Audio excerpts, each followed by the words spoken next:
Last question. Due to the failure of the grain agreement, the Russian Federation managed somewhat to partially push Ukraine out of Africa. Ukraine is looking for the ways to solve this problem, of course, but Russia is trying to, let's call it appeasement, to appease the African continent with free grain. I'm not sure that this is really free, but what Putin wants in Africa. Why Africa for Russia? Why it is so important for this dictator? First of all, we should understand that Africa is a very important region where economics will grow in next 10 and 20 years.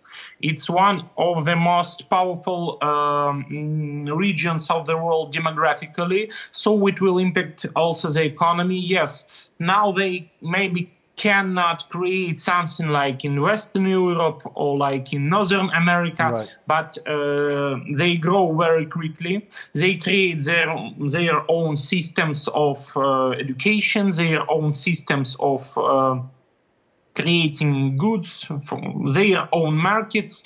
And we understand that if you would like to be in partnership with Africa in next 10 or 20 years, you should help now. Right. And Putin use this tool, grain, understanding that it has serious problems with food in Africa.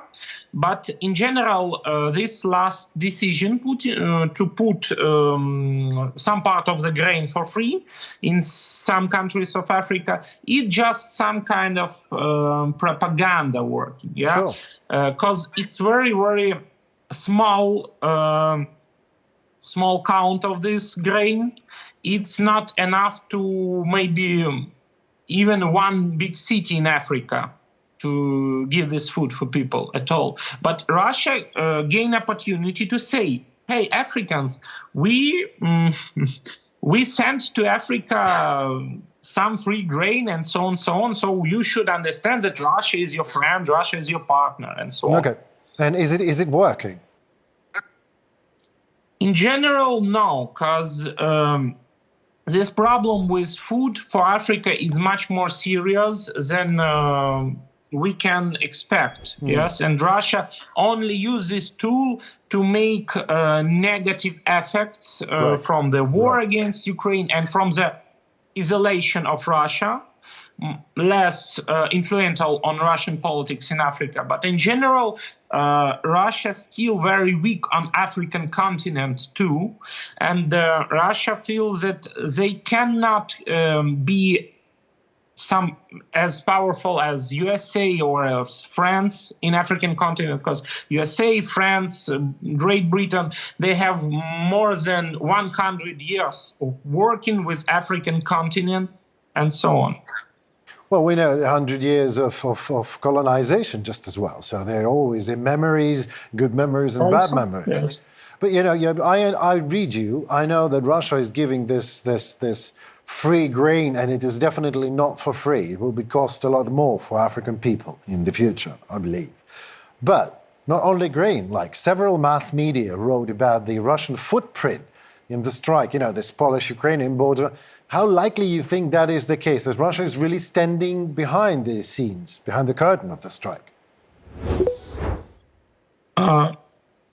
I think that Russia is totally involved in this situation, even if we cannot create a strong fact system now. But we understand, first of all, that Russia is totally, in all cases, that has such type of results that can be good for Russia if it will be realized. Also, I should say, after the blockade of the grain deal by Russia, Russia just trying to push also some Polish political and economical right, groups to blockade Ukraine. And it's not only about Ukrainian economy to stop this selling products to European right, Union.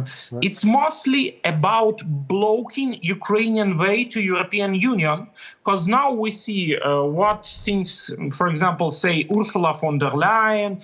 We now see statements from Roberta Metsola from the European Parliament. Now I understand that European Union would like to take Ukraine into their union more quickly, than we can expect before. So Russia trying to create such political and semi-political situation with different groups of interests, with different political parties, with some locals to stop this process at all. Sure.